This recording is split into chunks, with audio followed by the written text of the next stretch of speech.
Henry Nyandega. Pastor Henry Aori Nyandega ndio huyo na mke wake.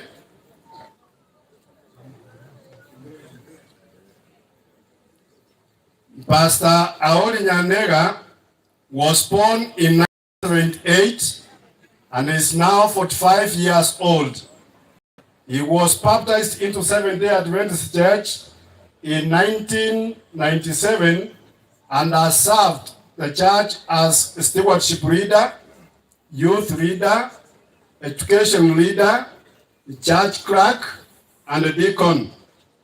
He is married to Lynette Nyaboke since the year 2012, and they are present with one baby girl. He received his primary education at Geta Primary School from 1984 to 1993. He proceeded to his secondary education at Kenyanya Secondary School from 1994 to 1997. He joined Spicer Memorial College in the year 2003 to 2007 for his Bachelor of Arts Theology. He joined Adventist Employment in 2011 and has served in the following districts: Marindi Secondary School as a chaplain, Mabariri District a pastor, Makairo District a pastor, and now Liangombe District as a pastor. He has conducted several evangelistic campaigns and won 500 souls for Christ. Pastor Nyandega is being ordained today, the 25th of February, 2023. I present him to you. Those who have served under pastor, can you stand up? Wote ambao mmehudumiwa na pastor wako upande huu kwa wengi pale juu na huko. Thank you. Thank you. You can be seated. I now present to you Pastor Evans David Ogise.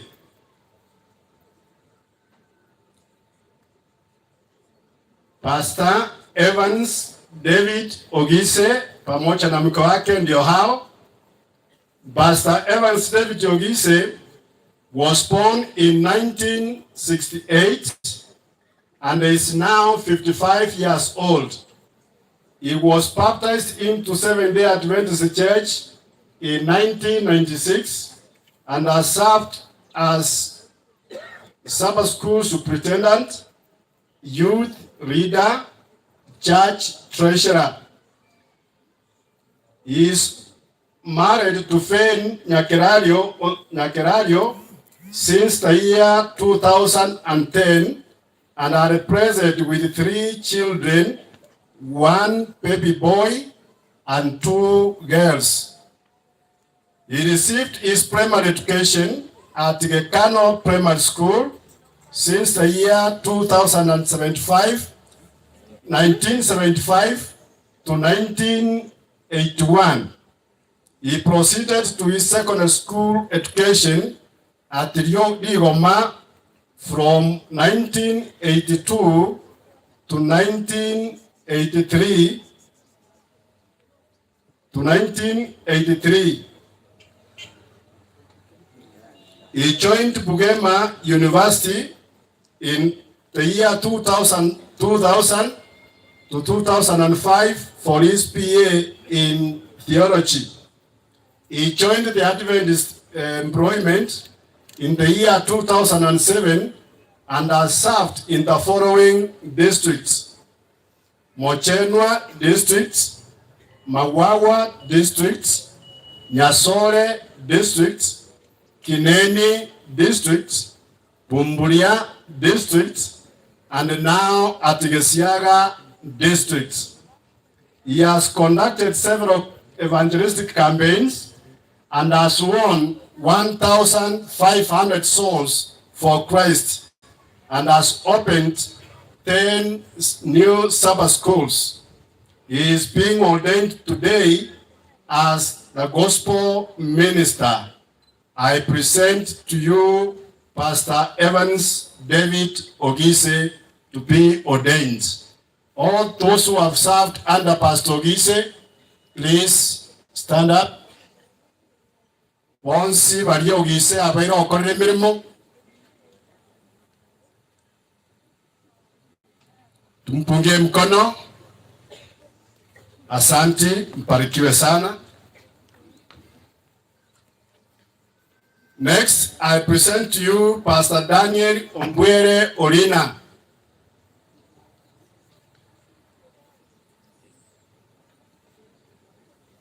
Pastor Daniel Ombwere Orina was born in the year 2017.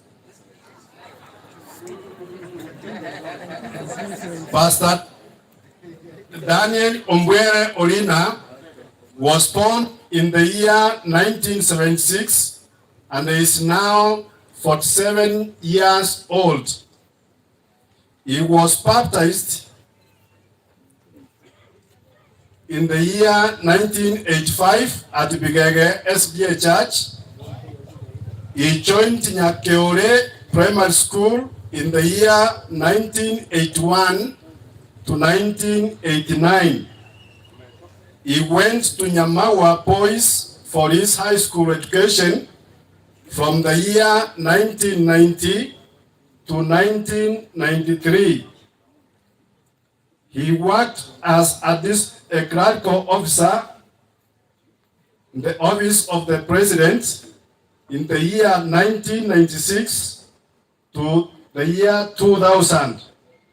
He joined Bugema University in the year 2004 to 2009 for Bachelor's of Arts Theology.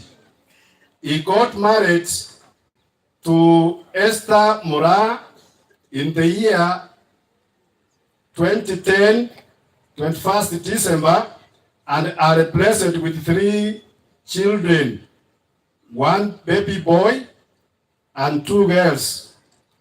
He joined the ministry in the year 2010. He has served for 13 years in the following stations: Nyaisa boarding from the year 2010 to 2013, Gesiaga SDA High School as a chaplain from the year 2013-2017, Mosocho District from the year 2018-2019, Sensi District from the year 2019-2021, and now Gekora District 2021 since 2021 up to the current date. He has done 8 evangelistic campaigns and has won 1,300 souls in total. He is being ordained as a gospel minister this date of 25th February 2023. I present to you Pastor Daniel Ombwere Orina. Wote ambao mmehudumu Pastor Ombwere amehudumia, naomba msimame. Wote wale ambao Pastor Ombwere amehudumia, tumpungie mkono. Bwana asifiwe. Thank you, Pastor.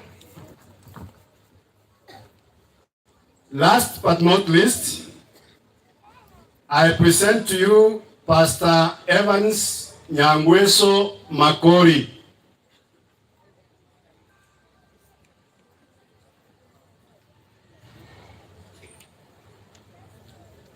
Pastor Evans Nyangweso Makori was born in the year 1979 and is now 43 years old. He was baptized at Quarantine SDA Church in the year 1995, and he served as a church elder, youth, church clerk, and personal ministries leader. He went to Nyamakoro Primary School in the year 1985 to 1992.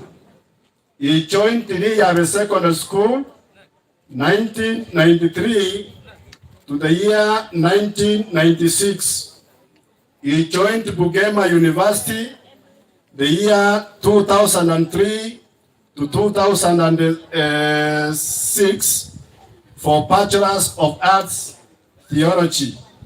He got married to Esna Nyaboke the 28th February 2010 and are present with 2 children, namely Makori, Dan Makori Nyangweso and Sam Nyanducha Nyangweso. He joined the ministry in the year 2007 and has served in the following stations: Liondonga Secondary School as a chaplain 2007 to 2008, Precious Hope 2009, Nyatieko Secondary School 2010, Masaba High School 2011. He joined the Global Mission at Nyambalia District from the year 2012 to 2014. He then went to Hema High School as a chaplain 2014-2017, Matutu District as a pastor 2017-2018, Nyasore District 2018-2019, Mongoni District 2020 to 2022, and is now currently serving Keroka South District and as a station director of Keroka Station. He has done several evangelistic campaigns and won 2,087 souls in total. He is being ordained today as a gospel minister. I present to you Pastor Evans Nyangweso Makori to be ordained as the gospel minister.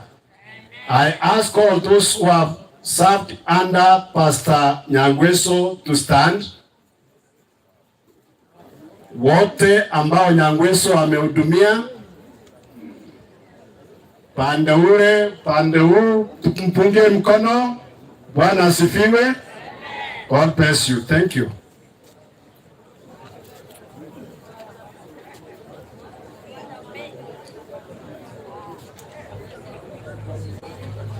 Tumemaliza, sasa wanaweza kukaa. Ni wakati mwema kwa kumwalika mwenyekiti ili atuzungumzie kwa wakati. Ni wangapi pamoja nami wanamkaribisha? Pastor, karibu.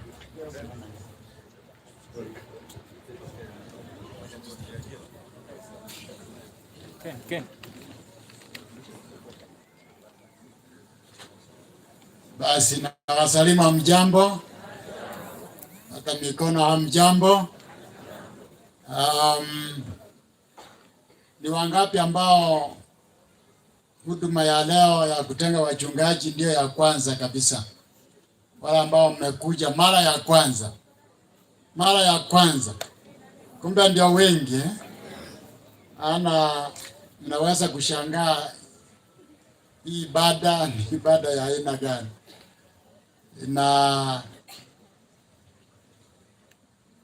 Ina sura gani? Kwa nini wanasoma vitu vingi, mpaka watoto, mpaka masomo, mpaka evangelistic campaign? Hapo ndio nataka nianzie. ni kwa nini tunasoma hii, na mnajua tumechukua muda mrefu kuliko ule ambao nitahubiri. Ni sababu ni moja, na inajibu wachungaji hutoka wapi? Wachungaji wanatoka wapi? Na ninataka nisome fungu moja, mniambie wachungaji wanatoka wapi. Kitabu cha Waebrania 5. Kitabu cha Waebrania 5, ili mjue wachungaji wanatoka wapi. Ndio maana tunachukua muda kuwasomea washiriki. Tungekuwa na hii teknolojia soon, tutakuwa tunaweka kwa live on Hope channel, kila mtu anasomewa hiyo. Inasema kwa maana kila kuhani mkuu anayechaguliwa miongoni mwa wanadamu. So wachungaji ambao walisimamiwa na wale wengine wanatoka wapi? Hebu nisome Kiingereza. Sijaimaliza. Wacha tu hapo. Inasema for every high priest was chosen from among men. Wale ambao mlisikia Kiingereza, wachungaji wanatoka wapi? Wanatoka wapi? Kwa hivyo inasema wachungaji hawatoki mbinguni. Wachungaji hawatoki nchi nyingine ambayo haijaanguka na kutenda dhambi. Wachungaji wanatoka miongoni mwa watu. Ndio maana tulisoma tukasema alizaliwa mwaka huu mahali fulani, na tukaleta evidence.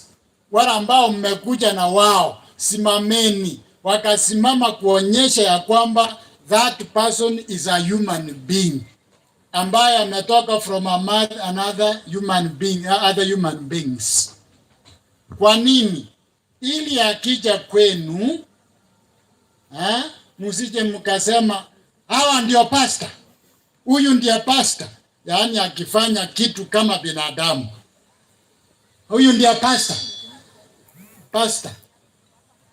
So tunasoma hiyo kuwaonyesha ya kwamba pastor anatoka miongoni mwa watu, kumaanisha anaweza kufanya makosa, anaweza kufanya mambo visivyo. Kwa hivyo understand them that they are human beings and we are setting them aside for a holy mission. Hiyo ndio maana tumesoma hapa. Mwaka Jeremia kwa igura manganayi. Yes. Mumuro oyo otu amasoma omanyenga na warwete nyakuiba. Jeremia tinangu. Huyu ni baba yake Elijah Onyanja. You know, we are even proving that Elijah Onyanja has his uncle who can bear truth that he was born in this world. He didn't drop from heaven.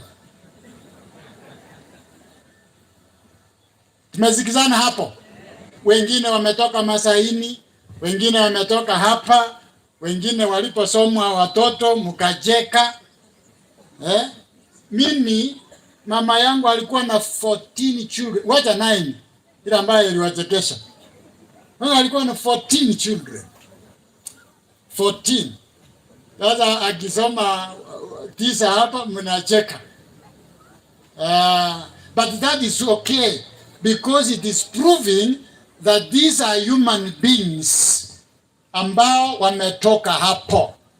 Sasa wamechaguliwa, wametolewa kutoka miongoni mwa watu kwa kazi maalum. Sasa hiyo ndio nasema wakitengwa kutoka binadamu, wale wanyama na damu, sio misimu. They are not spirits, they are not angels, they are human beings with blood and bones and muscles.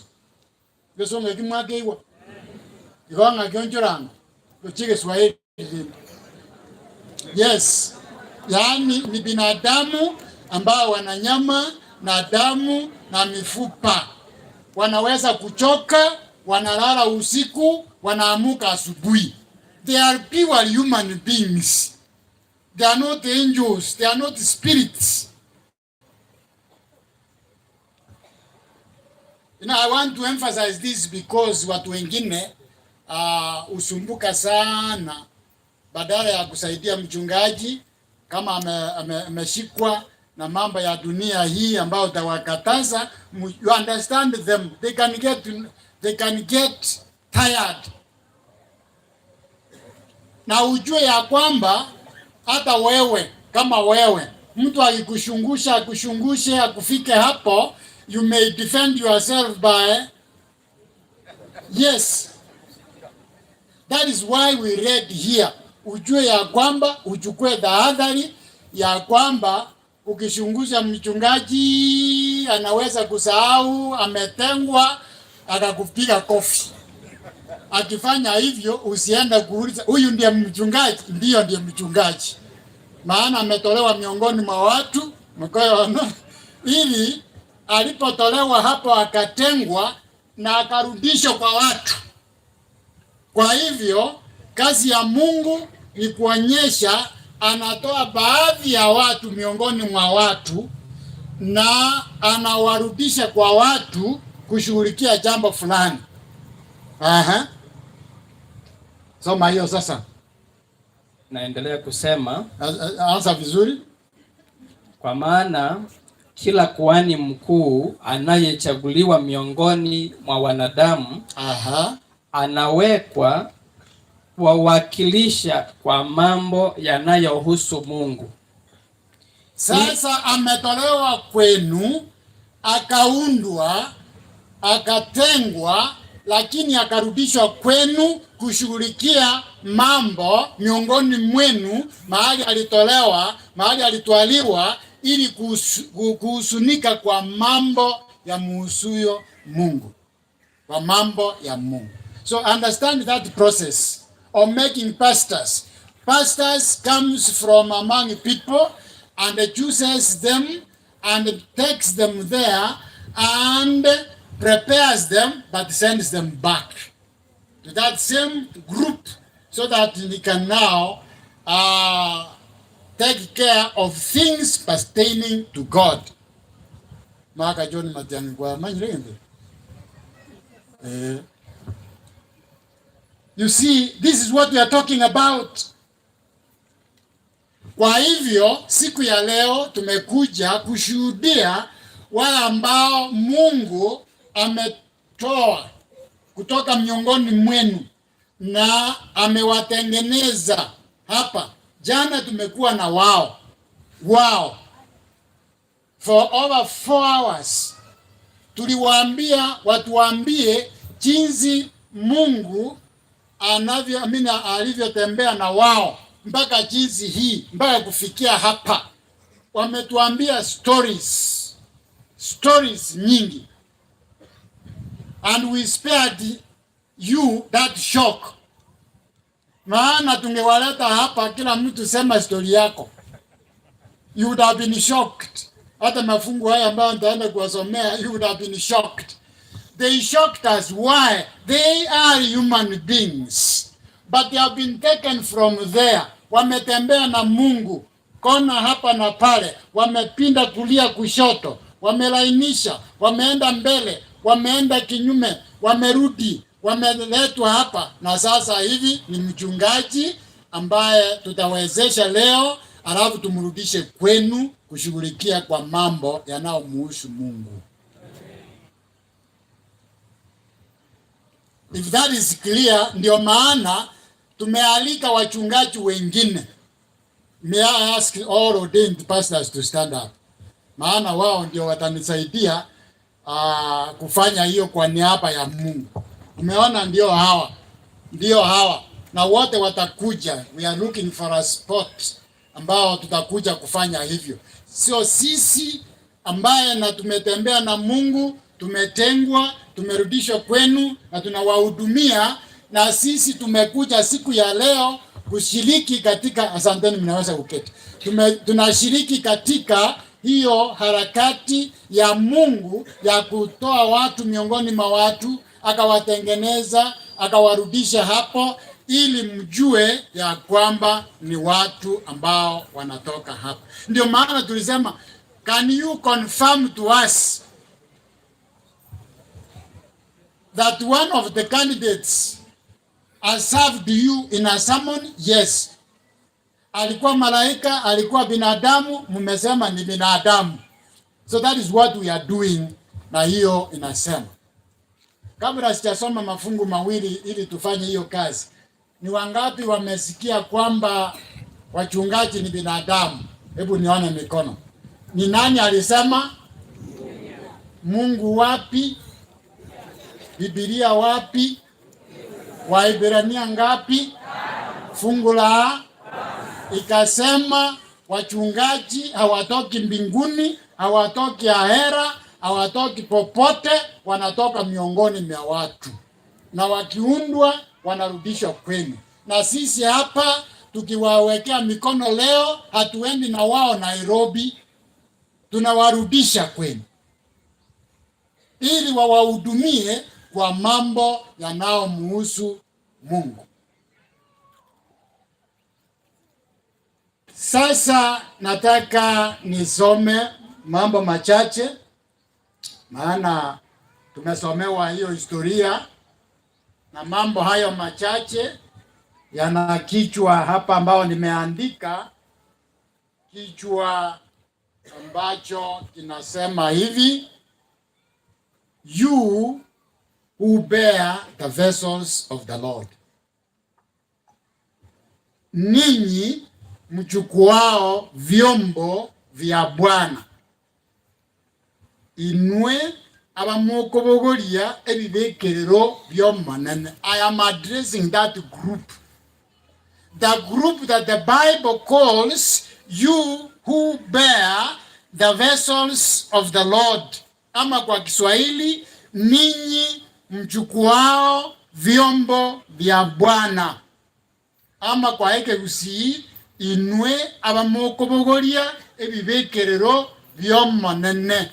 I'm addressing you in the hearing and witness of all this big group and a bigger group which is online. Maana hawa vijana hao hii mitandao, na tunawashukuru sana. Sometimes you didn't introduce these people. Hawa unajua tunapozungumza hapa, mkiangalia hapa, mnaonekana duniani kote. Ikoto ugosunduka. Ikoto kanyara watumirwa aria South Carolina koraidi. Ana bambia mano sa. So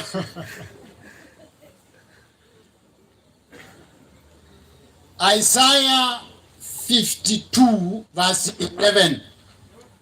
Isaiah 52 verse 11.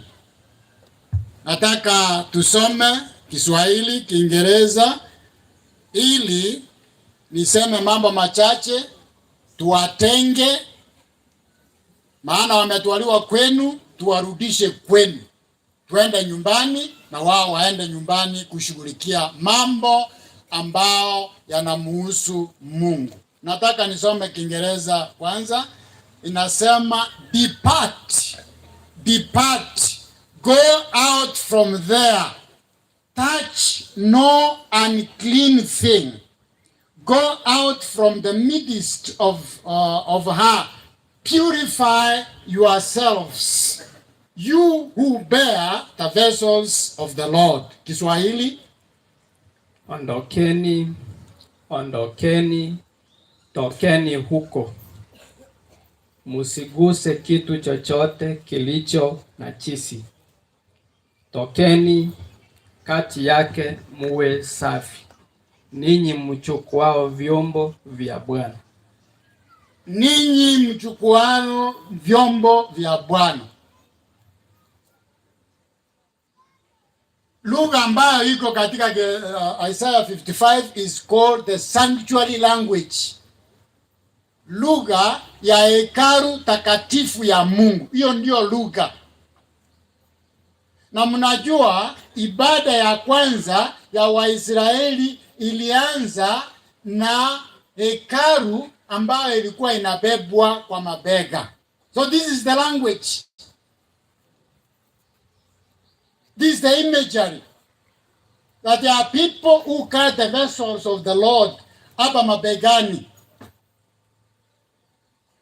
So your language is deeply embedded in Exodus 25, ambaye alisema nitengenezeni hekalu takatifu ili niishi miongoni mwenu. Wakatengeneza hekalu takatifu. Exodus 25, 26, 27 mpaka 40 inaonyesha hekalu takatifu. Ilipotengenezwa basi ikasema, this is my constant presence before you throughout the generations. Huu ndio uwepo wangu miongoni mwenu, sio siku moja, sio siku mbili, milele na milele. So that's the language, the sanctuary message. Na alipofika hapo kulikuwa na vyombo mbali mbali. Hapo kwa hekalu hiyo, it was portable. They would dismantle it and then wanaianzisha. Na kila hapo kulikuwa na watu ambao waliruhusiwa kuguza hiyo hekalu. Na nataka niwasomee. Then walioruhusiwa kuguza hekalu ile ambayo ilikuwa inachukuliwa kwa mabega wa priests, wa Levites, gatekeepers, temple servants, prophets, kings, princes, elders of the people, temple singers, full stop. 9 groups of people who came by the sanctuary and bore a vessel, one vessel or another. 9. Tumesema makuhani, Walawi, walinda malango,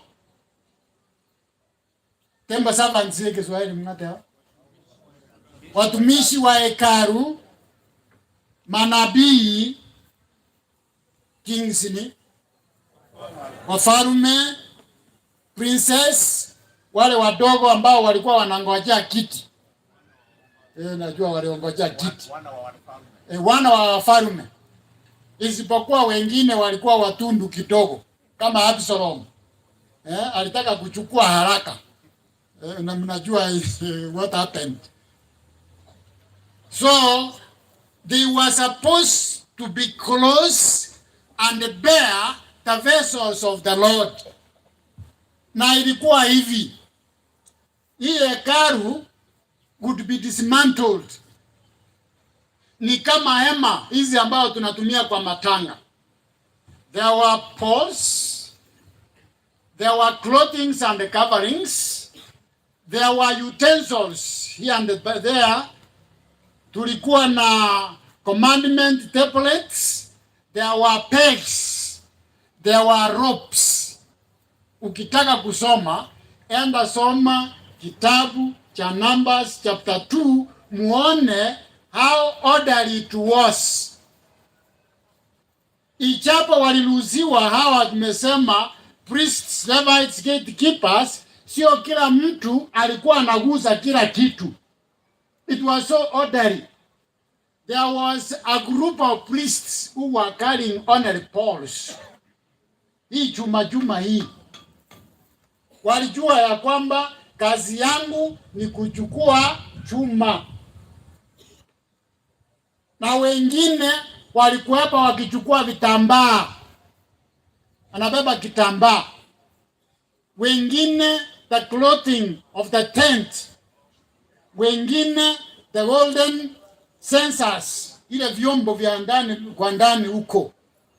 Altars, kulikuwa na specific people ambao walikuwa wanaguza, who bore the vessels of the Lord. Na wengine walikuwa what we call singers.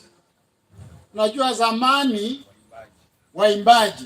Zamani sio kila mtu alikuwa anasema yule ambaye anataka kuimba kwa kwaya kama and register. There was nothing like that. It was if you were born in a priestly house of the descent of Asaph. Finish. Ngomo amanyire za matera jitego zarikiranga kingonde bwanzo igwete mara tamariete mogoroba ntingo karanza tole board. Hakuna hiyo kitu. It was specific. Yours is to sing. That is the section where you bear the vessels of the Lord. Children born in Asaph. Wao kazi yao ndio ilikuwa hapo. Na wengine siwezi kusoma hapa, nimewaambia mahali mtasoma, walikuwa wanabeba vitambaa peke yake. Wengine chuma. Hata ikupendeza vipi, uwezi kugusa chuma kama kazi yako ni kuchukua kitambaa. You who bear the vessels of the Lord. Na kila kitu.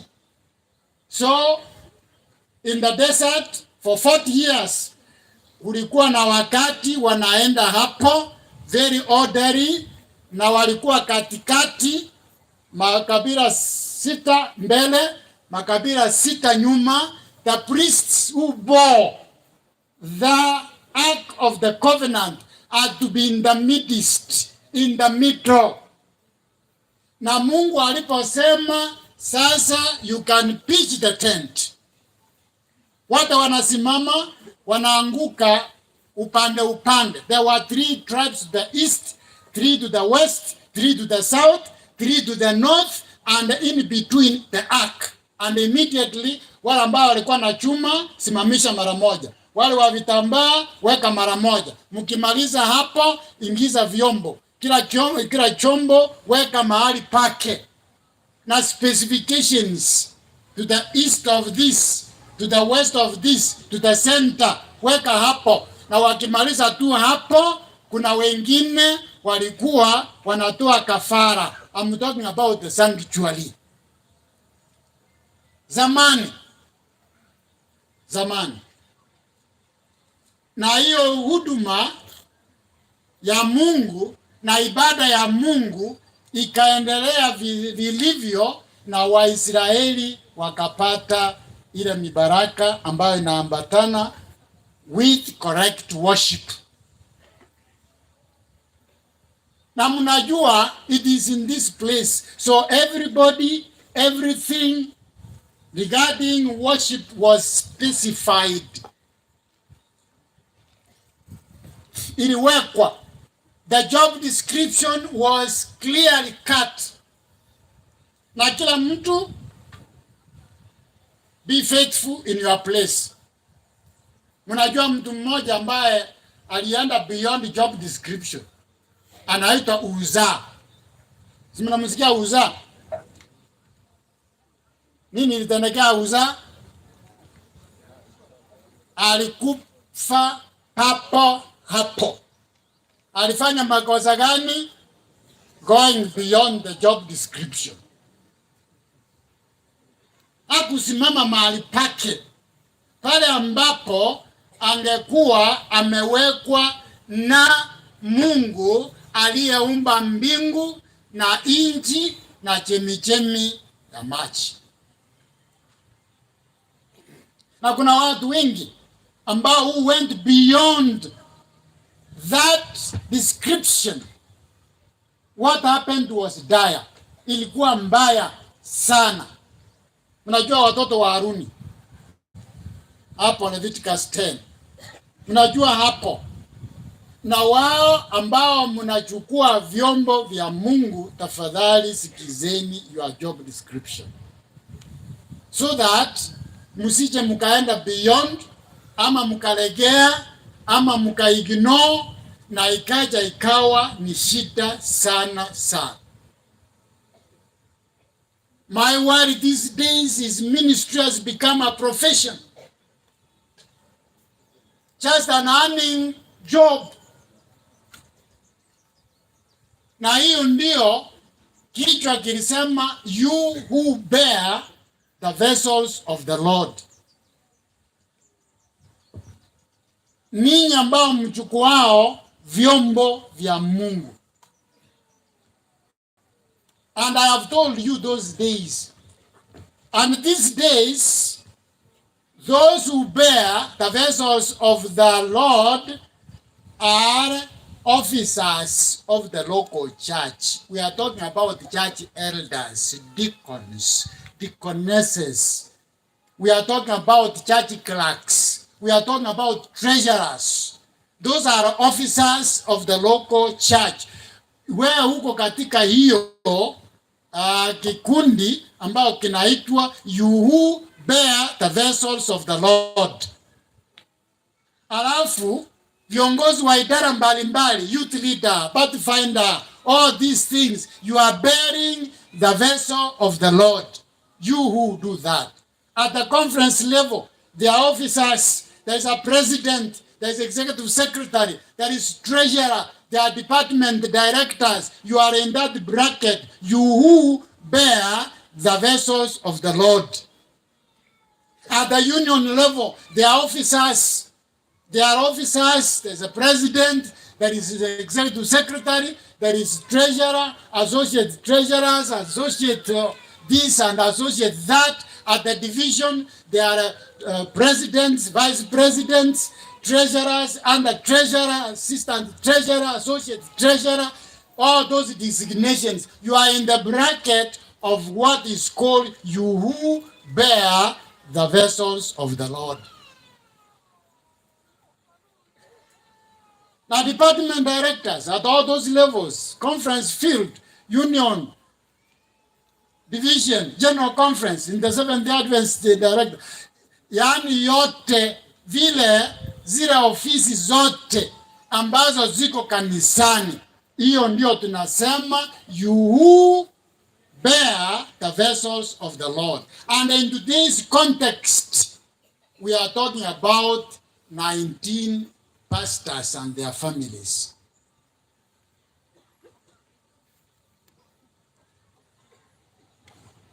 Now, in Isaiah 52, there is what God is calling a vessel, a special vessel, ambayo tukuje hapo, msifikiri ni ile sanctuary ya kubeba poles, ya kubeba vitambaa. No, in Isaiah 52, there is a special vessel that we, alafu hiyo chombo kwayo tunawatenga hawa wachungaji. Katika Isaiah 52, vyombo ni vingi, hapo ni vingi. Kwaya mnabeba vyombo, mnabeba vyombo, sio vyombo, hatusemi gitaa.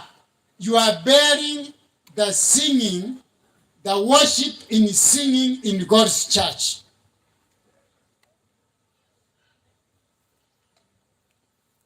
Officers, una chombo ya administration which you must use in God's church. Department directors, you have a promotional in specific line responsibility in the church of God. That's a vessel that you have been carrying. Na kila mmoja.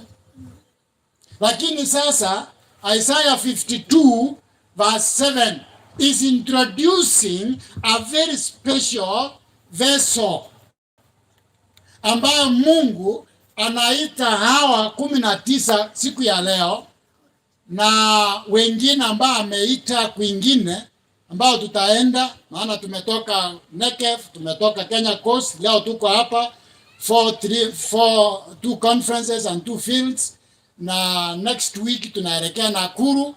All dealing with the people who bear the vessels of the Lord. And we are not talking about the general vessels. Now Isaiah 52 verse 7 is speaking about a special vessel.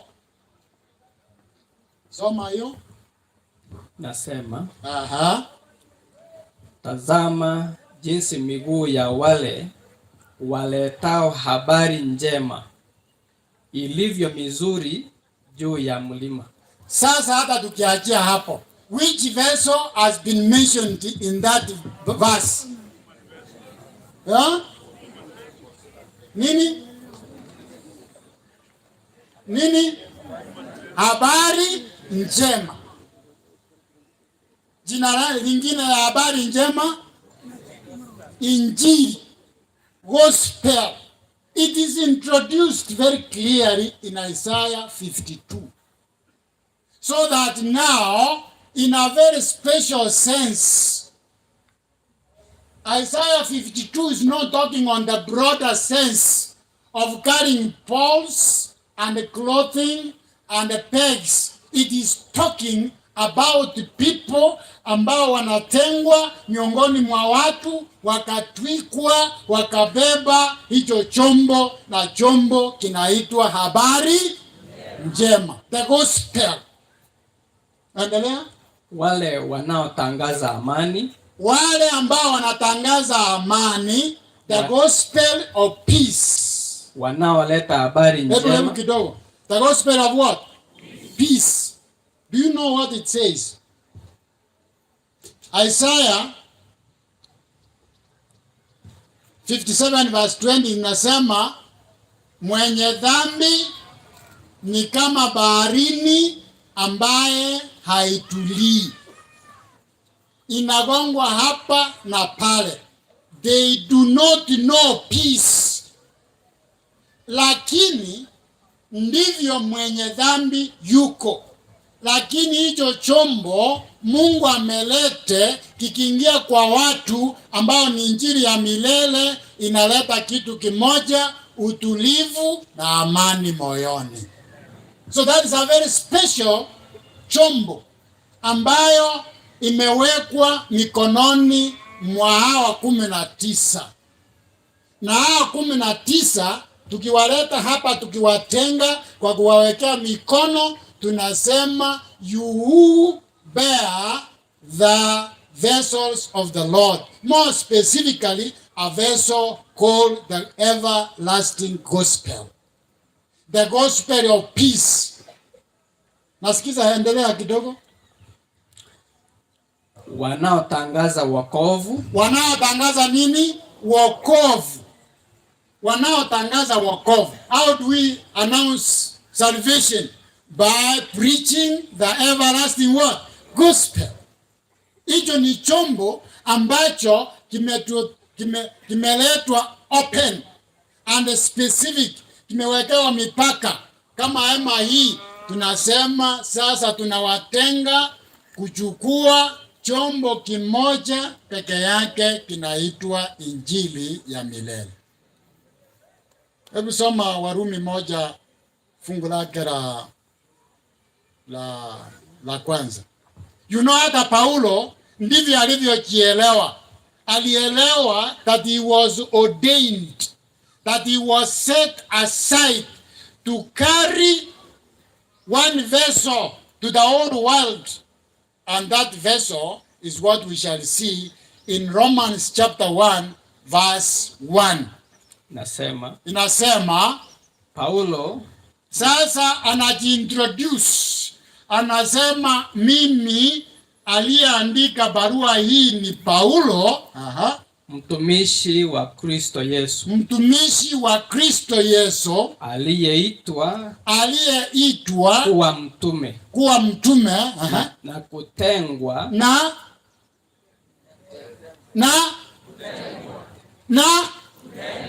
haya kwa ajili ya injili ya Mungu. Alitengwa kwa ajili ya nini? Injili ya nani? So whether Paul is speaking or Isaiah is speaking, they are all saying there is a special vessel that God goes shopping for people to bear. Na ndio hiyo tunasema ni injili ya Mungu, ni injili ya milele. Na siku hii we are setting them aside to bear a special vessel called the everlasting gospel.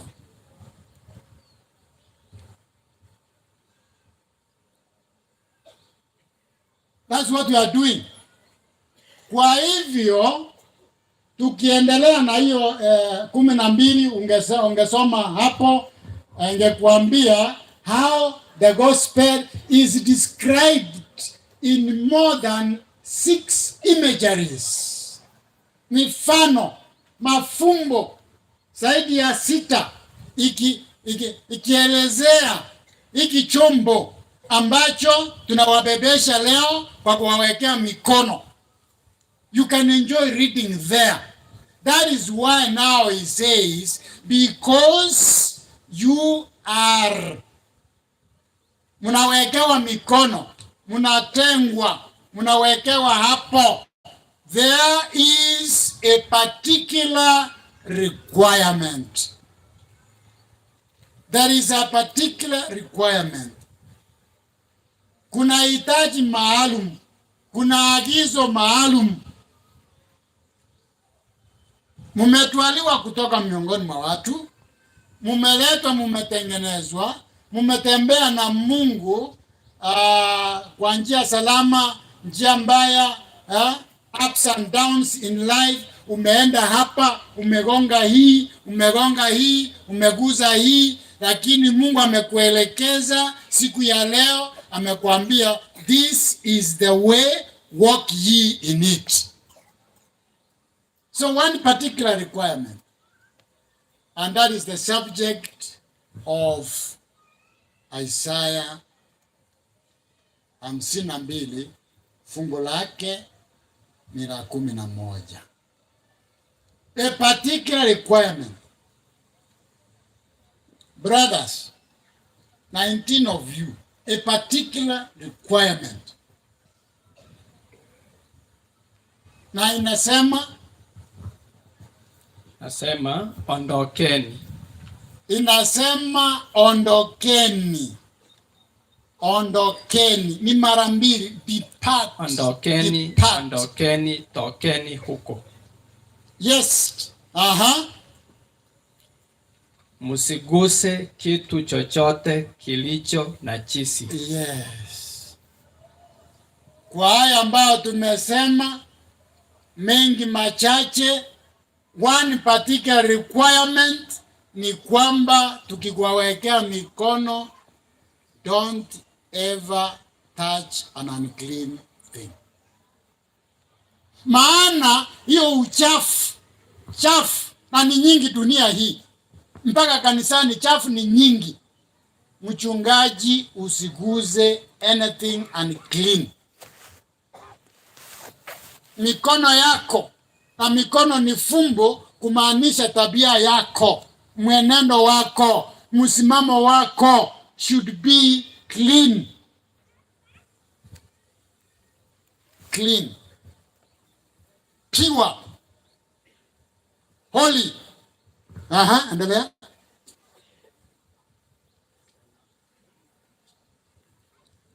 Nasema ninyi tokeni kati yake muwe safi, ninyi mchukuao vyombo vya Bwana. Yes.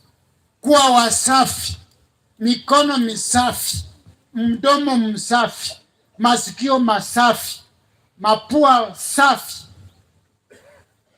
Ninyi kazi yenu ni kunusa kitu safi. Angalia vitu visafi. Najua kuna uchafu mwingi dunia hii. Watu wanaangalia, mpaka wachungaji wanaangalia.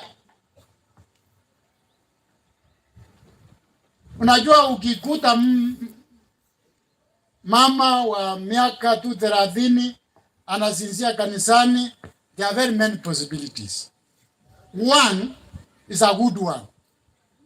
mtoto aliamua kulia kuanzia saa 4 mpaka saa 10:30. Na saa 10:30 ndiye anaamuka kutengeneza breakfast. Kwa hivyo akifanya hiyo, akiwaleta kanisani, anaweza kusinzia. That's one possibility. That is not an clean thing. Hiyo sio chafu. That is responsibility. Mama alikesha kwa ajili ya mtoto.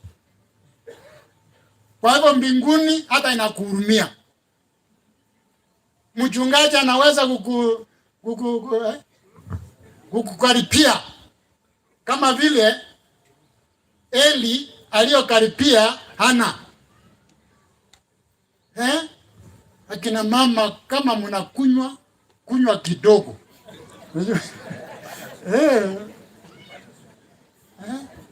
Na kunywa usiku sio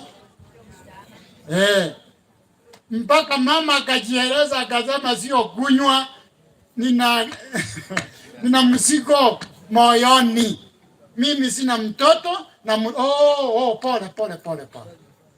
Inaweza kuwa hivyo, ama anaweza kuzinzia kanisani kwa maana watoto wake ni watiifu, wote walilala saa 4. Alipohakikisha wamelala, akafungua TV, akaenda kitu kinaitwa Afro Cinema. Anaangalia Nigerian movies.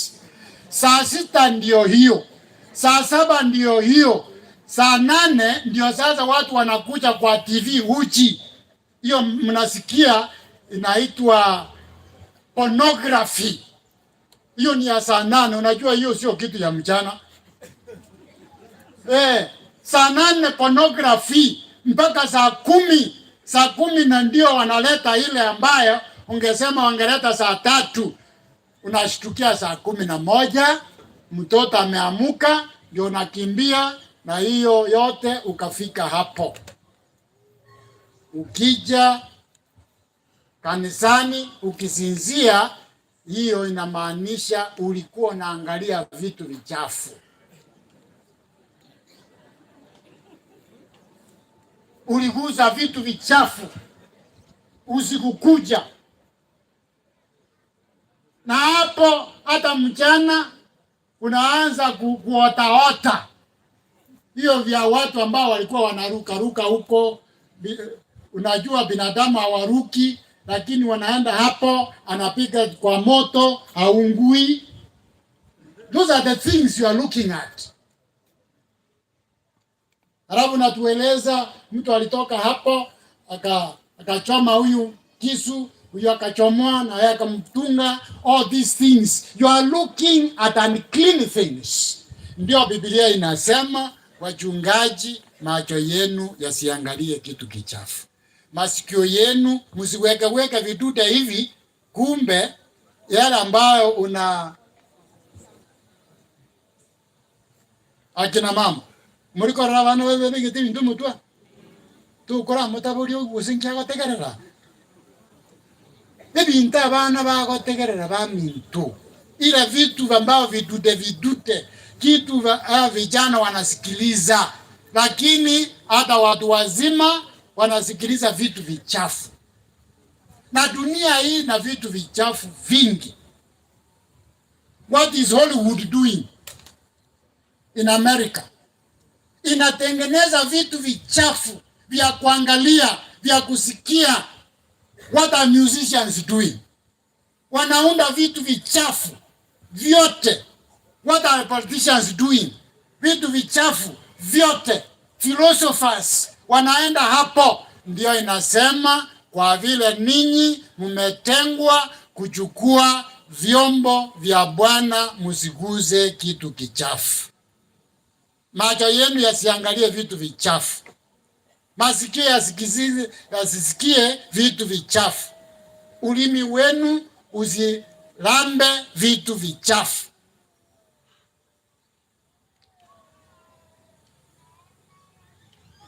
Ndio hata tulikuwa tunasema kuna wachungaji ambao hata wanawekewa hapa ambao hawajajua even step 1 of what we call reformation. Lakini tunawawekea tu mikono na hiyo vitu vichafu. Reformation hakuna, wekelea mikono. Angalia hii, wekelea mikono. We are talking about serious business. Pastor, you must now decide for revival and reformation, lifestyle, religious reformation, lifestyle reformation, all these things. Ili vitu ambavyo ni vichafu, inasema msiguze vitu vichafu. Why? Because God gives a reason. 2 Corinthians 16 verse 17, verse 16 to 18. Anasema mimi ndio nimewaita, nimewatwika kitu, chombo maalum kinaitwa Injili, Injili ya Mungu, Injili ya milele, Injili takatifu, yote hapo. Na anasema mnapoendelea kuhubiri hiyo Injili, you have a reason to keep away from uncleanness and impurity of every description. Why? 2 Corinthians 6 verse 16 and 17, 18. Nasema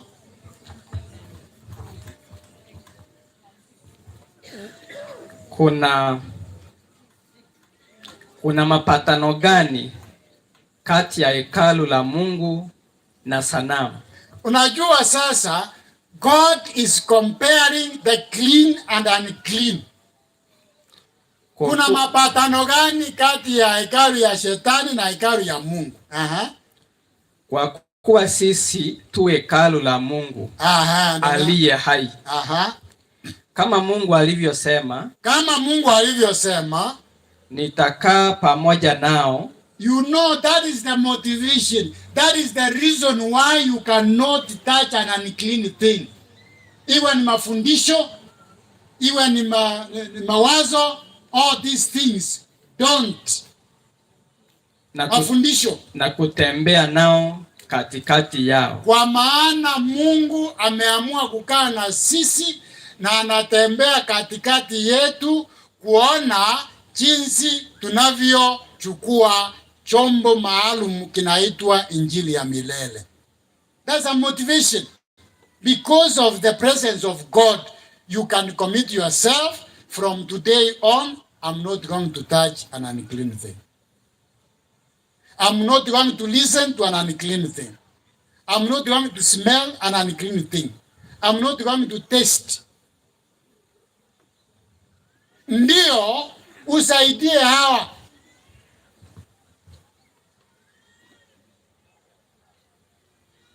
Abanda bange badabanga bajira yatonya hadire twetera bataka ekabichi yoka tokori. Mama mongnara kwa mondara kwa ebe san kiora alio mento ngo konyo nyona masaiga.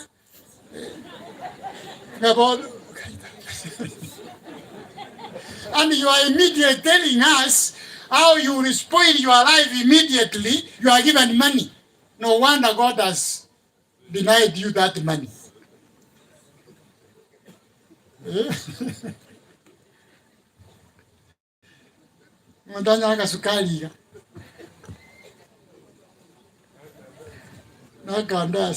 You see all these things, ya kwamba you declare that if God gave you money, you will spend it on mandazi and the sugar and the white bread. No wonder God has denied you that money. In 1 month you have spoiled your affair. But I'm not teaching about health reform, but I'm excited about it. So all these things, wachungaji anasema Mungu anatembea katikati yetu. Kwa hivyo there is a watcher. Kuna mtu ambaye anachungulia unapoguza vitu hapa duniani. Ndio maana uhakikishe unaguza vitu vitakatifu. Kwa hiyo tokeni miongoni mwao. Basi mwao sio miongoni mwa watu, miongoni mwa vitu vichafu. Mukatengwe nao. Mukatengwe nao, asema Bwana. Aha. Musiguse kitu chochote kilicho najisi. Musiguze kitu chochote kichafu. Najua najisi is a heavy vocabulary, lakini najisi ni chafu. Na wachungaji, zama hizi kuna vitu vichafu ambavyo vimeonekana kanisani.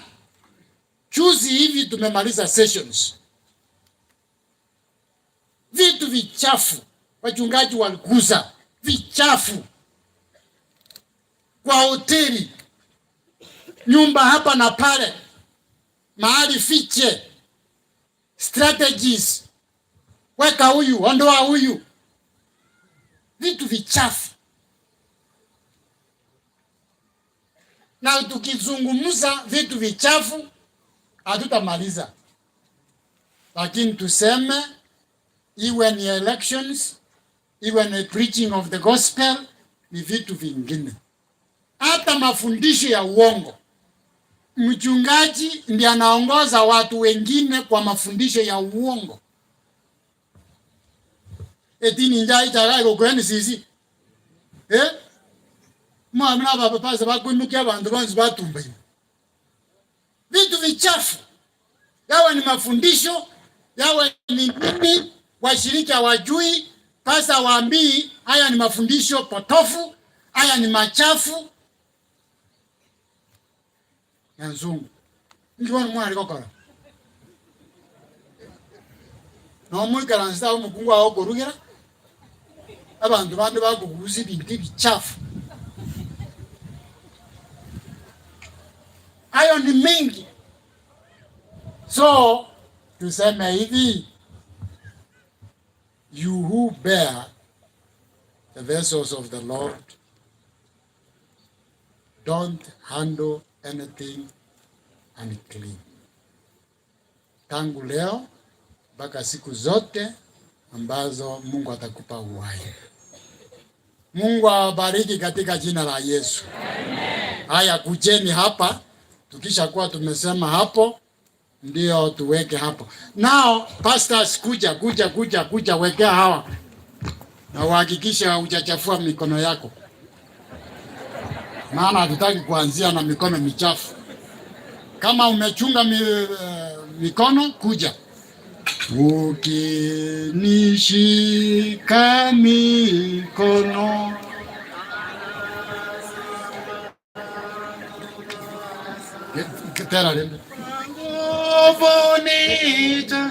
Okay. Nitembee nawe Mungu pamoja. Nitembee nawe Mungu alivyotembea Henok.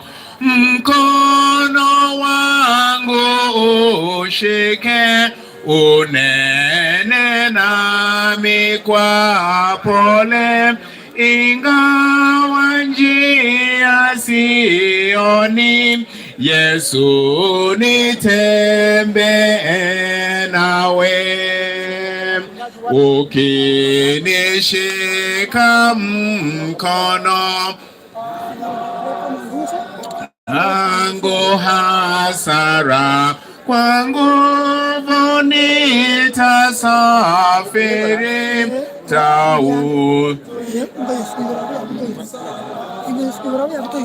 hata mji wa Zayuni, Yesu nitembee nawe. Siwezi tembea peke, pana dhoruba njiani, mitego ya miguu elfu, adui wengi huficha. Uitulize bahari, Yesu nitembee nawe. In a way that sahi hakuna mtu atakosa kuwekewa mkono. The ordained ministers make sure umekaba mtu ili siwezi tembea peke pana nuru manjiani, mikono ya miguu elfu adui wengi ufichwa, uitulize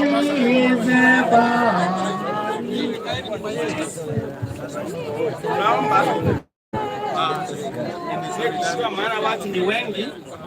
Wachungaji waliowekewa mikono mbele, make sure hakuna mchungaji ataachwa bila kuguswa na mkono. Shefandes, unaweza kaa nyuma ya mzee wako, lakini nyuma ya pastor atakayeweka mkono. Asante.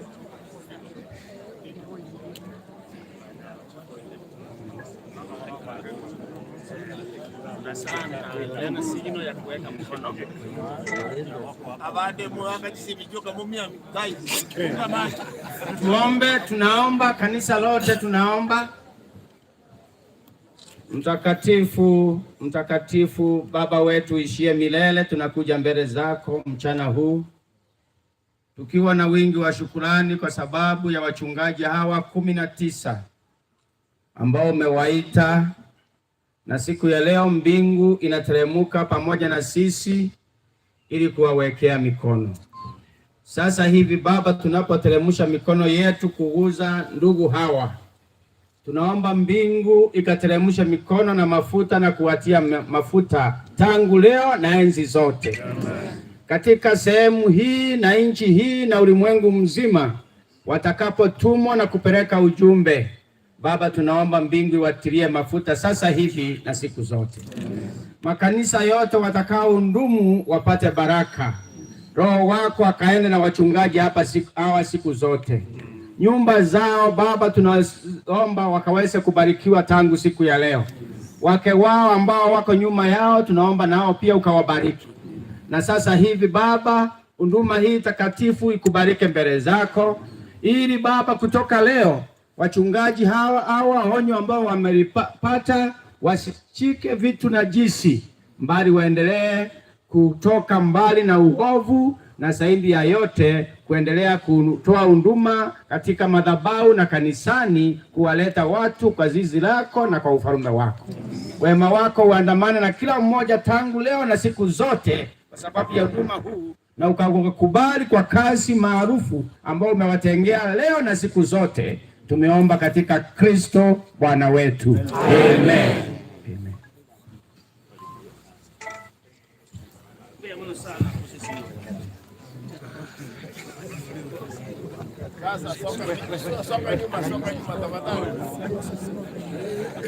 Okay, fanya hivi sasa.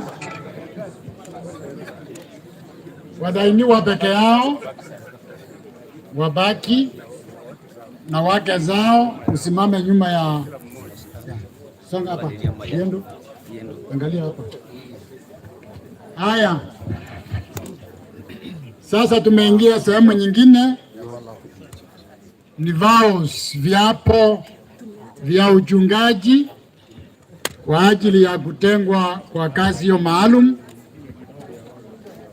Haya, sikiza. Kama mmemaliza, hebu kidogo enda mketi, tutakuja kuwapatia nafasi ya kuwasalimu later. Now, judges, my brothers, 19 of you, I charge you to minister as a servant. I charge you to minister as a servant, making the master your lifelong study. By spending time with Jesus, you will become like him, for it is by beholding that we become changed. A disciple is not above his master, nor a servant above his master. It is enough for a disciple that he be like his teacher, and a servant like his master. As a servant, live as your master lived. Let this mind be in you that was also in Christ Jesus, who, being in the form of God, did not consider it robbery to be equal with God, but made himself of no reputation, taking the form of a servant. You therefore must endure hardship as a good soldier of Jesus Christ. No one engaged in warfare entangles himself with the affairs of this life, that he may please him who enlisted him as a soldier. Be an example to the believers in word, in conduct, in love, in spirit, in faith, and in purity. I charge you. My fellow ministers, I charge you to serve as a shepherd. I charge you to minister as a shepherd. Jesus said, I am the good shepherd. The good shepherd gives his life for the sheep. The hireling flees because he is a hireling and does not care about the sheep. That's the book of John, chapter 10, verse 11 to 13. My fellow servants, I charge you to serve as a shepherd.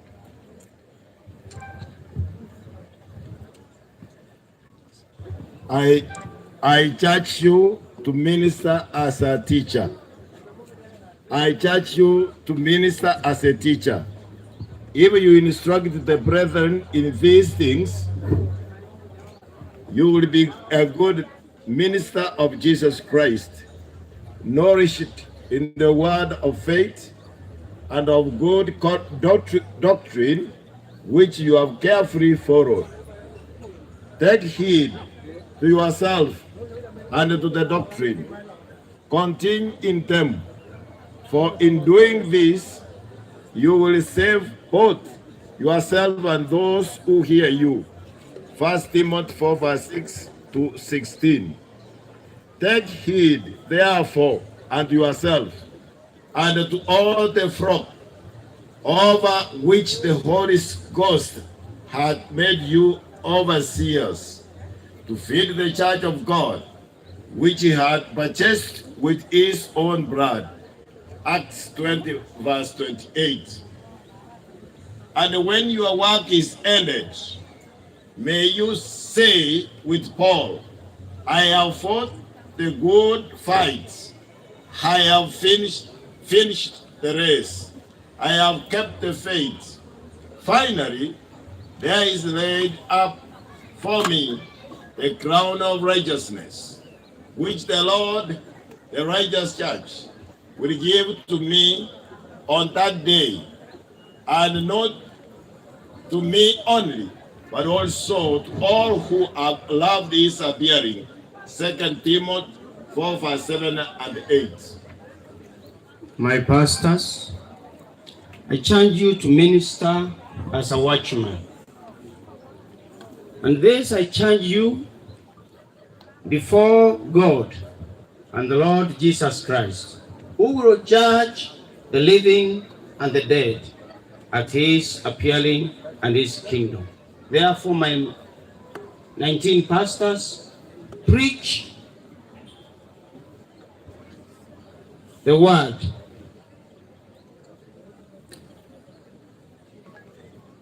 Be ready in season and out of season.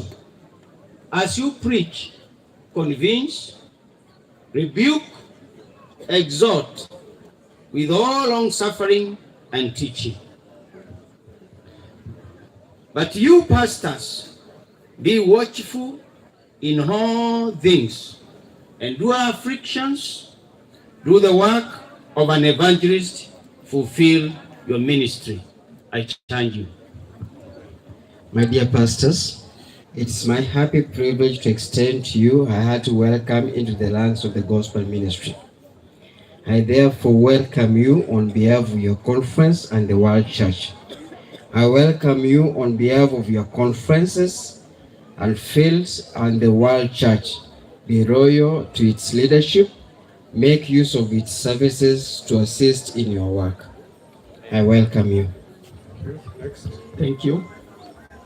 My fellow ministers, I welcome you on behalf of your fellow ministers, I welcome you on behalf of your fellow ministers who share with you the joys, the rewards, and the burdens of ministry. Having experienced this before, they are a source of wise counsel and experience that will assist you in your ministry, and so I welcome you. Thank you. Finally, I welcome you on behalf of the congregation you serve, who hold you up before God in their prayers, and who serve as co-workers in His service.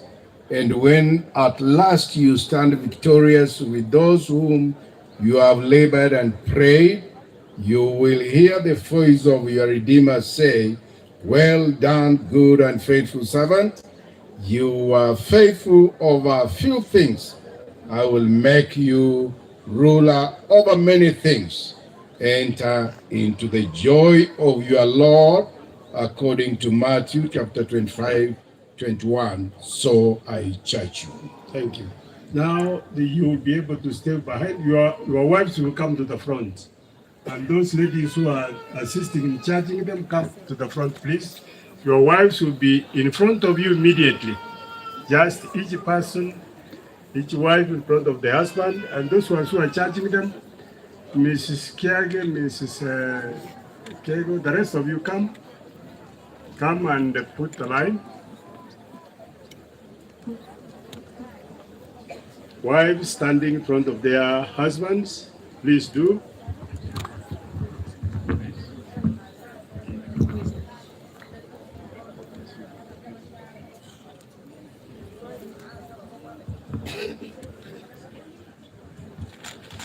Mke wa mchungaji, karibu kwa familia ya wanawake ambao waume zao wamewekwa wakfu kwa kazi ya Injili ya kanisa la Waadventista wa Sabato.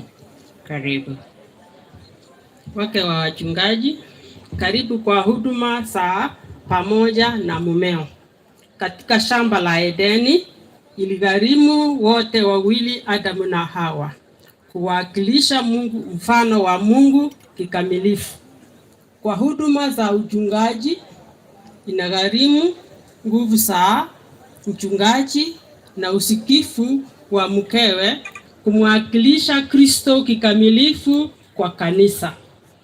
Huduma ya mumeo inakuhitaji. Aidai anaelewa jambo hili au la. Kwa uwezo wote unaoweza, hudumu naye kuunda umoja wa kazi unaoridhisha kwenu wawili. Umoja wenu utakuwa mfano kwa vijana, mfuto kwa wasioamini, na chanzo za msaada kwa wanaotafuta ushauri. Karibu.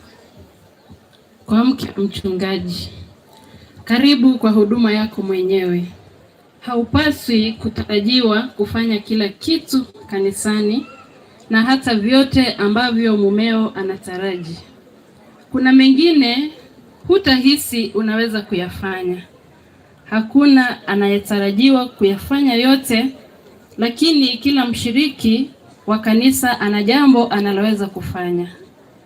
Na kuhimiza upate nafasi yako mwenyewe katika huduma ya uchungaji na uitimize. Usijaribu kuwa kila kitu kwa watu wote, ila jiweke wakfu kuwa kile Mungu anachokutakia uwe. Karibu. Karibu kwa matatizo ya mke wa mchungaji. Upweke na kutengwa kutokana na kuhama kwingi, kutokolea mizizi kwema, na kutokuwa na uhakika ikiwa ni sawa au si sawa kuwa na marafiki wa karibu kanisani. Hisia za kustostahili, kuogopa kutabasamu kila wakati unapopaswa, kusema maneno sahihi au kuwa na talanta, karama zote ambazo washiriki wanatarajia. Kutamani kuwa na faraga huku ukiishi kwenye bakuli la samaki, ukitarajiwa kuwa mfano wa kuiwa na wengine hata wakati huna uhakika wa kujifahamu wewe unani. Kufuta machozi unapowaombea watu ambao hawaitikii huduma inayotolewa kwao.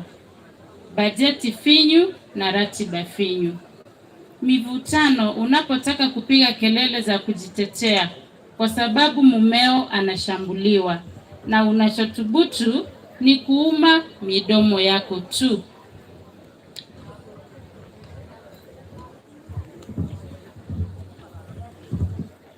Wake wa wachungaji, karibu kwa raha za mke wa mchungaji. Raha ya kwanza, kuishi na mwanamume ambaye ingawa si mkamilifu anakusudia kujiweka wakifu akiwa Mkristo. Raha ya pili, kuwa sehemu ya kazi ya mumewe kadri upendavyo. Ya tatu, kuwahubiria watu Injili ambayo ndio kitu pekee ulimwenguni kinao uwezo wa kukidhi mahitaji yao yote. Ya nne, hisia za kufanikiwa katika jambo ambalo ni muhimu na linalohitajika. Namba 5, kuelewa kwamba maisha ya kutumika ingawa wakati fulani ufadhaisha, huleta uradhi mkuu wa maisha yako. Namba 6, kujua washiriki wako wanakupenda na wengi wanakuombea kila siku. Ya 7, kupata kujua ya kwamba Yesu ashindwi kamwe na kuwa unaweza kumwamini. Ya 8, ukijua kuwa Mungu alipanga siku hii kabla hujazaliwa. Ya 9, Mungu hajakuleta hapa ili ushindwe, lakini atatoa chochote unachohitaji ili ufanye chochote anachotaka umfanyie. Tafadhali kumbuka kuwa wake wenzako wa wachungaji wanakuombea. Tunajitolea kuwa msaada wako maalumu. Karibuni kwa furaha za mke wa mchungaji. Asanteni. Wakati huu tena pastors watakuja mbele. Pastors watakuja mbele za wake zao, nao pia wakae nyuma, na nataka nimwalike mwenyekiti aje, mwenyekiti wetu ambaye alikuwa ni mgeni mkuu pamoja na Executive Director wa South Kenya Conference na katibu, kwa sababu tunapeana cheti na hawa ndio watawapatia hizi cheti wanapofanya hivyo. Kwa hiyo msonge kidogo kwa sababu ya hiyo nafasi. Msonge kidogo. Haya.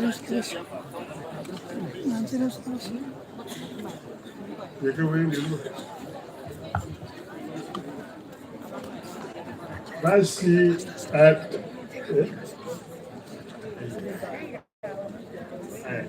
wa kwanza ni Elijah Nyanja.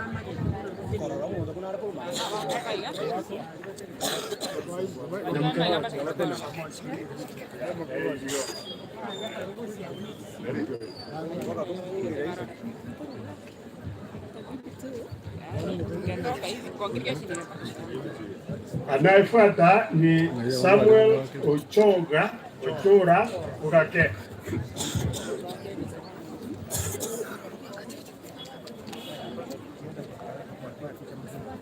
Anayefuata ni Robert Mikuro.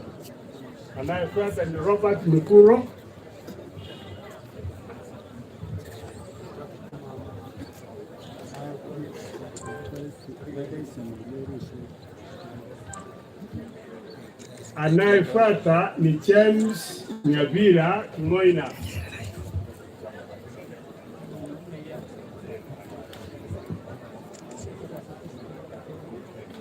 Anayefuata ni Eddie Obonyo Orina.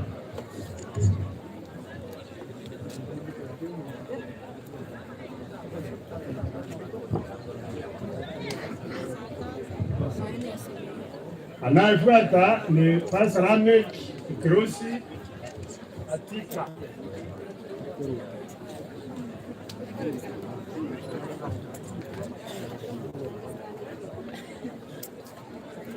Anayefuata ni Robert Omwega Nyandoro.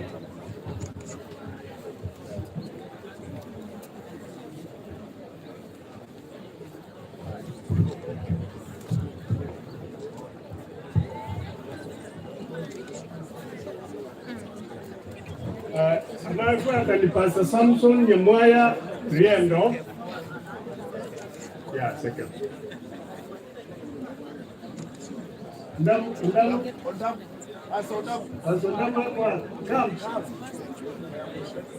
Yeah. Anayefuata ni Pastor Simeon Remiso Ole Nankoris. Nankoris, yeah.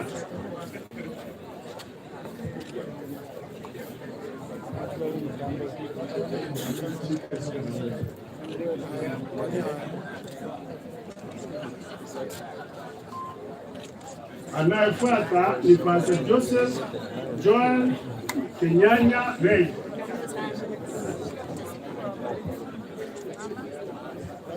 Shika pamoja na ilio.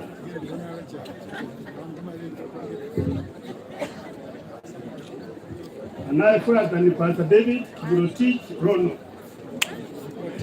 Kibrotich.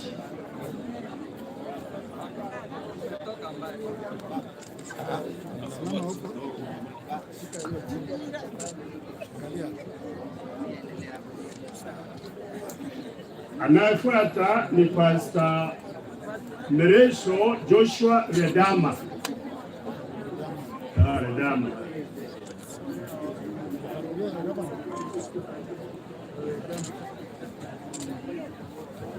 Anayefuata ni Pastor William Mumanyi Yamosi.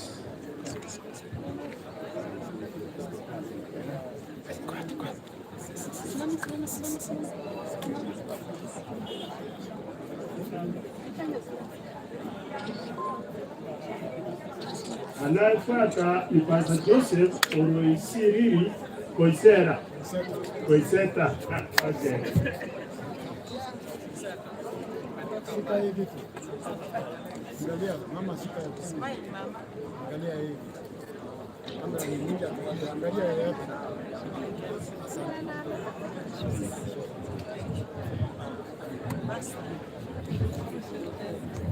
Anayefuata ni Pastor Stephen Onselio Mirondia. Pastor Stephen Onselio Mirondia. Yeah, very good. Spot. You gotta do a second. Anayefuata ni Pastor Henry Ahori Nyandega. Pastor Henry Ahori Nyandega, kuja na mtu wako.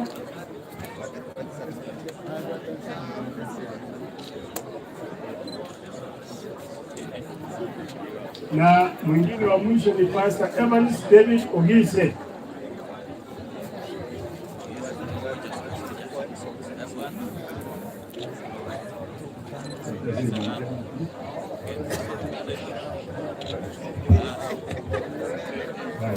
Hatutamaliza meeting, please msiende. Graduates, anayefuata ni Pastor Daniel Ombwere Olina. Graduates msiende, hatutamaliza. Don't go anywhere. Wale wanapiga kelele, si mambo ya kusalimiana sasa. Wait.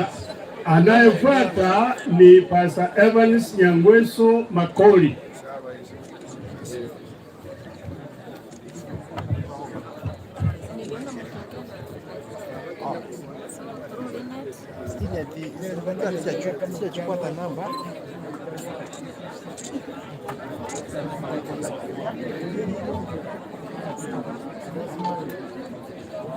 Asanti sana, wamepokea vyeti vyao kwa wakati huu. Ni maua, kuna maua ambao wanaweza kuvishwa. Wale wote muje mbele hapo. Wale ambao wamekufa Kuna maua ambao mta exchange, mje haraka msiende.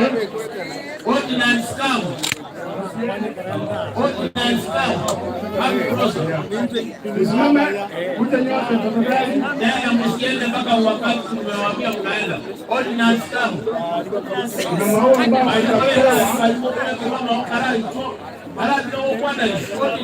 ngoja, msisalimiane kwanza, ngoja. Msiwasalimie tafadhali. Hata maua baada ya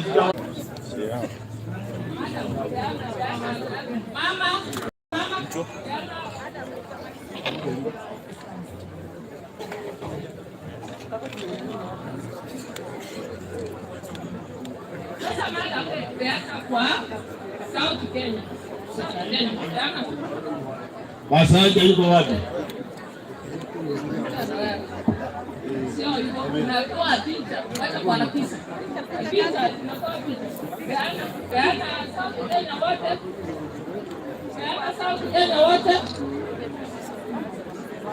Sasa ni South Kenya ordinances together with the officers wana exchange flowers.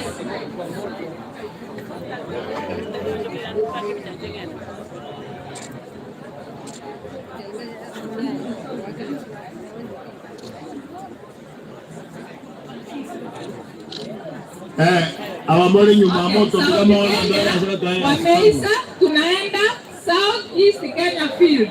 Ordinances wa South East. Songa kidogo, songa nyuma kidogo. Msiwafinye sana. Tafadhali msonge kidogo. There are official photographers. Amande sukamela. We give them the official photographers. Give them. Sasa ukipewa huwa unapea mama na yeye anapewa yako anakupea. Unapea mama hivi. Unapea mama hivi. Mama anapewa yako anakuwekea. Wacha mama apewa. Sasa exchange.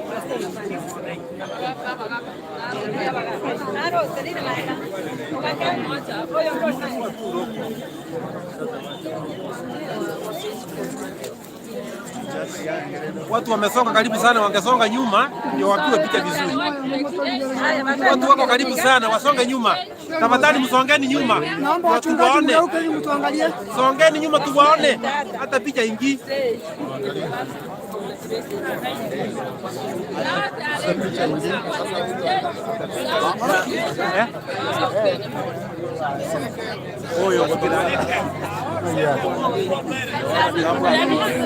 Alex,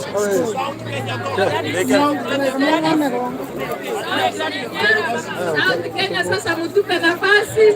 South Kenya sasa mtupe nafasi. Okay. South Kenya toka, SEKF kuja mbele.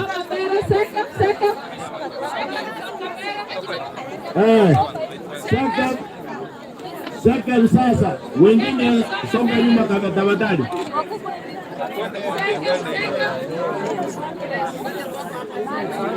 SEKF awani kaya pia SEKF ndio mko na nafasi, wengine toka. South Kenya toka, SEKF wanaingia. Maua una exchange na mama. Mama anapewa yako anakuexchange. Okay, sasa ni SEKF. Basi wapatie.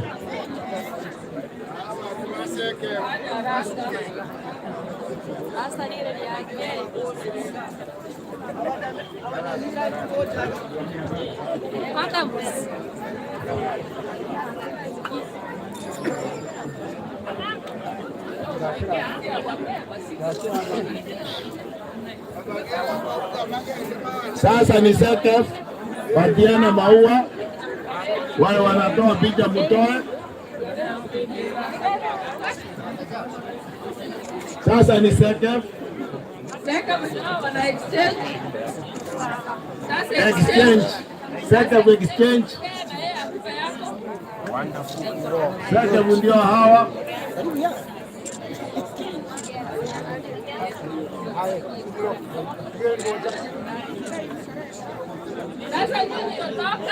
Sasa sasa mtoka tafadhali, sasa mtoka. Nyamira conference ingia. Kidogo tu nisikufinya.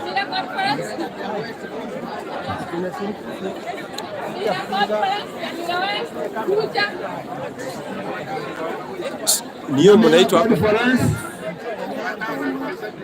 Nyamira conference, wengine toka, sasa mtoka. Ndio mnaitwa.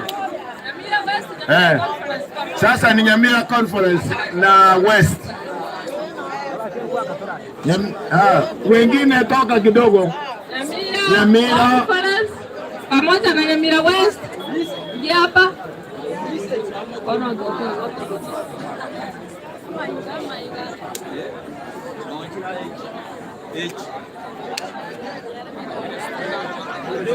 Spouses mukipewa maua, you exchange with your spouses.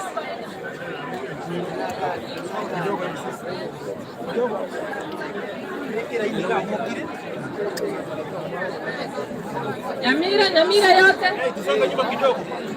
Kama songa nyuma kidogo.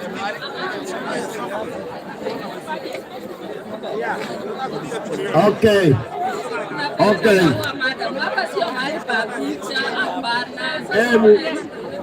Tunapeana maua kwanza. It is time for exchanging flowers. Sasa tunapeana ndio tunataka kuona wale watu. Okay, tukimaliza hapo fanya hivi.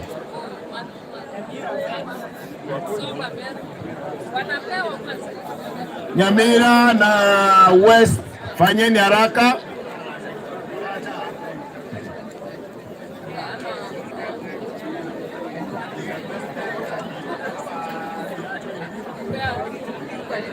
Sasa you exchange. Mama amechukua wala, utampea na yeye atakupea yako. Ngoja wasike ndio exchange. Alafu Nyamira West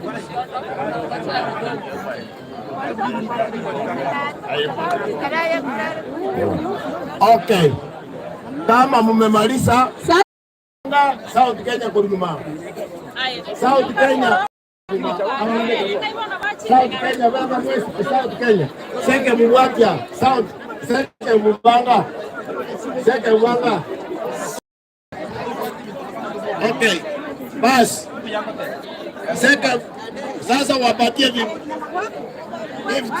Give them the gifts then. Baadhi ya wewe bwana. Hello.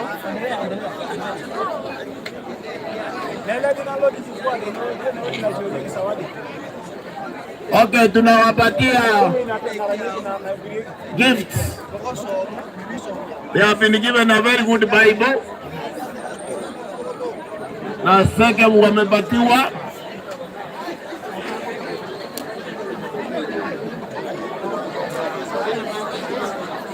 okay.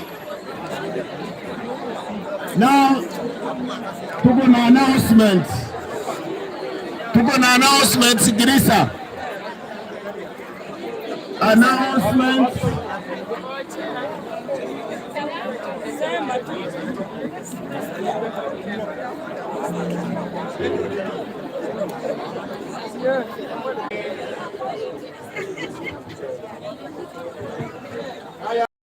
Tunaomba na baada ya kuna announcement. Kwa hivyo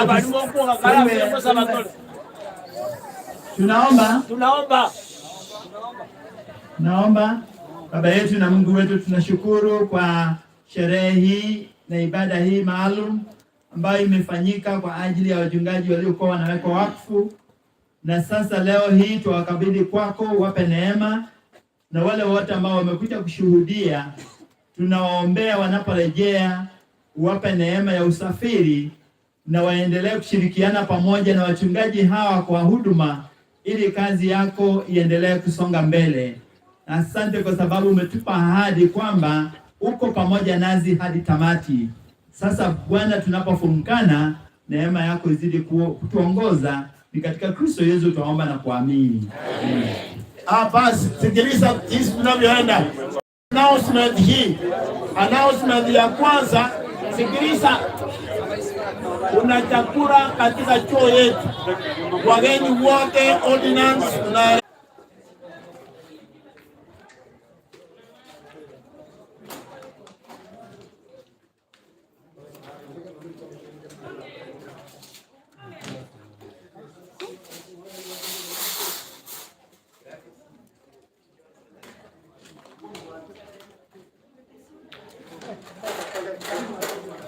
entonces ahí ya no era soyamba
No, I think I'm going to see you.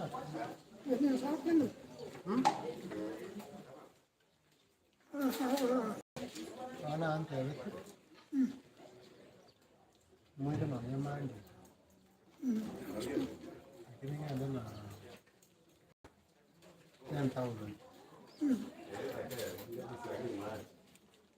Admission 65.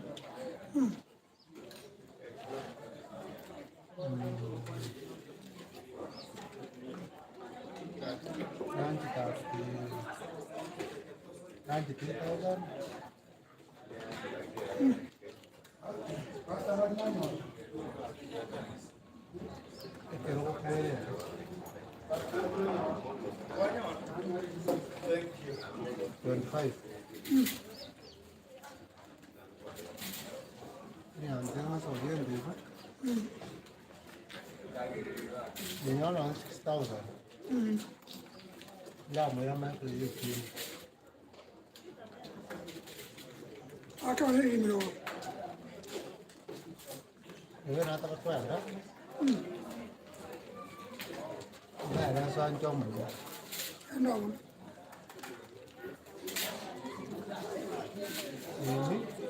Ini tuh kue ya, sana nambah. Oh man.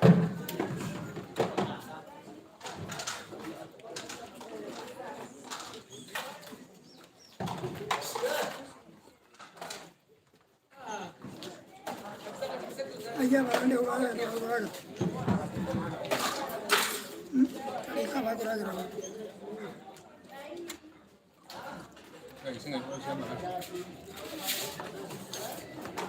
Aja barang.